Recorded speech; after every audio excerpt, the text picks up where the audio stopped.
Extra warning. This chapter specifically might be too much for people who are sensitive. It's kind of dark, but then again, this fic is of that thematic. Anyways, enjoy. There's a reason these feathers are barbed. By MJ Panzinco, Chapter 3. Pick out her heart with a kitchen fork. To say that flying came second nature to Phil wouldn't be incorrect, but it would be an understatement, possibly the greatest understatement of the century. Phil had been born to fly. The mess of riffing outrage had been left far behind, far below back on the balcony, and Phil was far away, far above, circling over his complex with delight, feeling in the hollows of his bones as he soared. The afternoon sun warmed his face as cold winds blew through his feathers and hair. The back of his back barely registered as a weight, as powerful flaps of his wings propelled him higher, higher, higher, up and up and up, and it took a little more than a flick of his wrists to turn, tail spreading as he flipped around and plummeted. Wings struck to his side, scraping past his face and clawing tears from his eyes as the ground grew closer and closer and closer still until a flap, a satisfying painful ache in his muscles. And up he went again. Phil's face hurt from smiling, breathless from laughter, as he flew across the parking lot to land gracefully with many a hop on the opposite roof. The childlike giggles just didn't stop, bubbling up as he thrilled around to stare back at his balcony. The mass of slug lying there, defeated and drilling in the setting sun, drew out a crackle. He had escaped, flown away, he flew. Oh, how did it feel good to fly! The sun beat on his back, and Phil spread his wings and stood there for a minute, basking easily as he watched the shadows grow and the sky dip from burnt orange to purple. The moon would rise soon. Phil frowned. He snapped his wings shut and turned back around to stare at the horizon. The sun, sure enough, was leaving him. Nighttime. He hadn't considered nighttime. Many animals were nocturnal, many dangerous ones. Horrible gazelle fins had been prancing merrily in the sunlight. The slug didn't seem to mind it either. What about the things that did?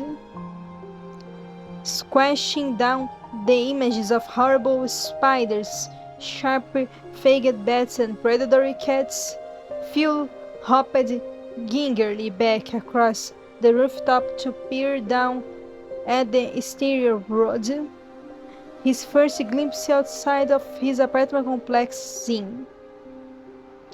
The road was already cast in shadow by the tall, thin variety shops that crowned the streets. A gazelle fin hobbled down the road, apparently abandoned by its fellows.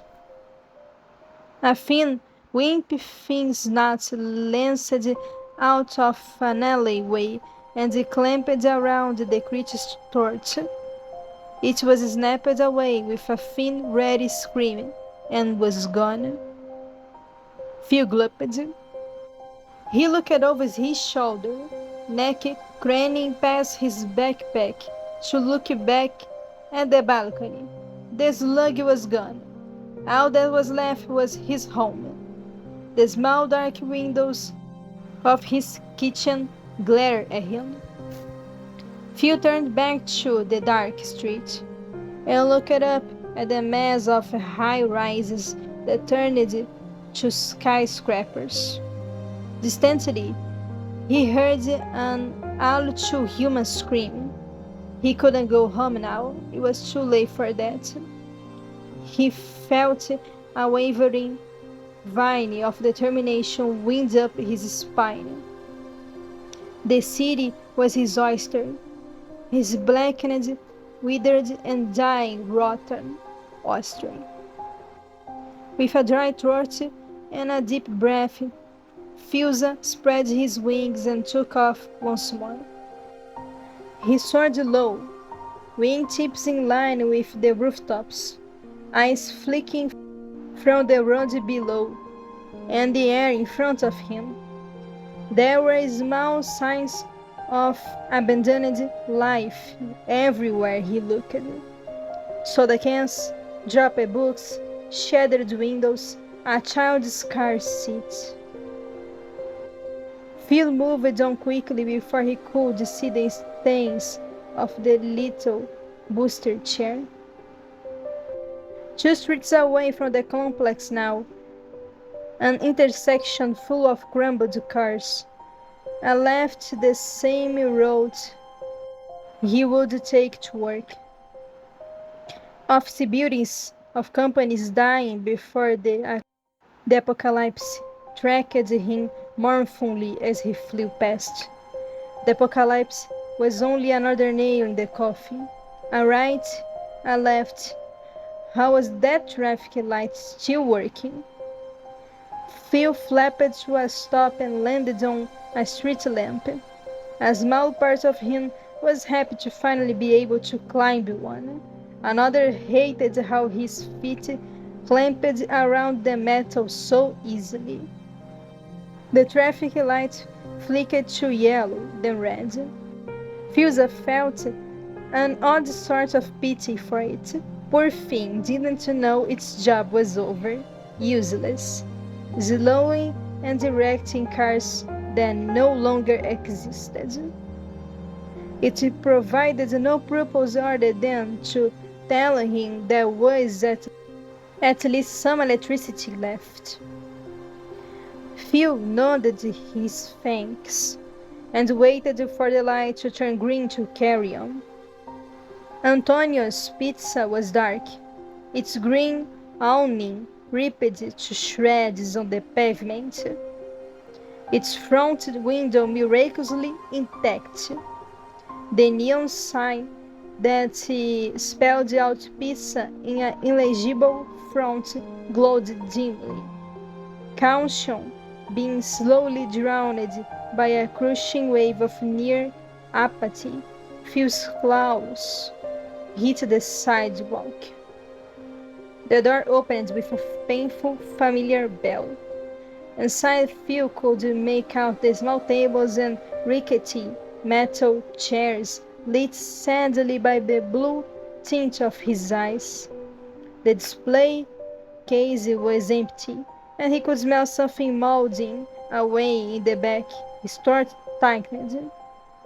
His claw kicked something skittering on the floor. 2.89. The price tag read. The white plastic was flicked unceremoniously back into the shadow. Phil had never been behind the register before. The little gate hung open, menacingly torn off its hinges.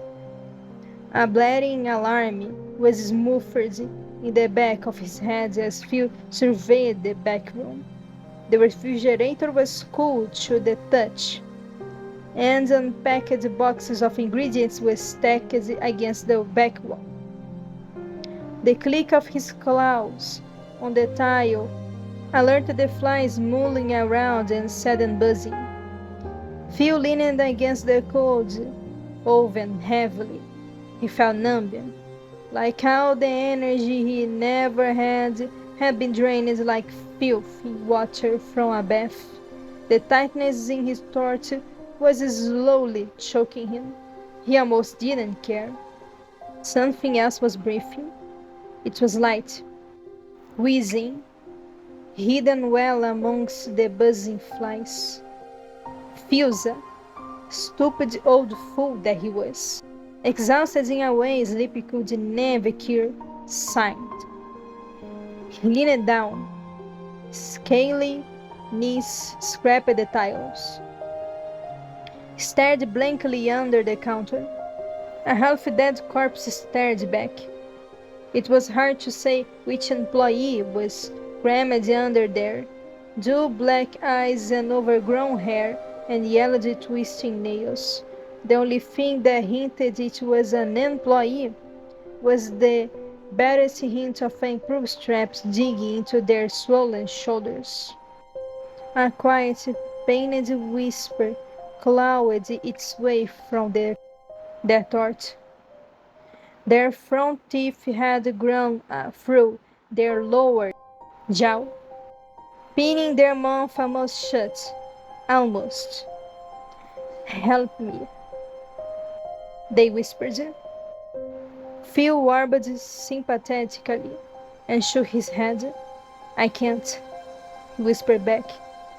His own voice sounded hollow, empty, devoid of a life, unused to being used. "Kill me," they begged. Phil wished he could cry. He wished that there was some kind of release to the pounding ache in his chest. He shook his head. "I'm sorry," he told them. He had machetes for nails, skinning twig like arms that slipped under the counter easily. The shadow sucked up his vision easier than shutting his eyes.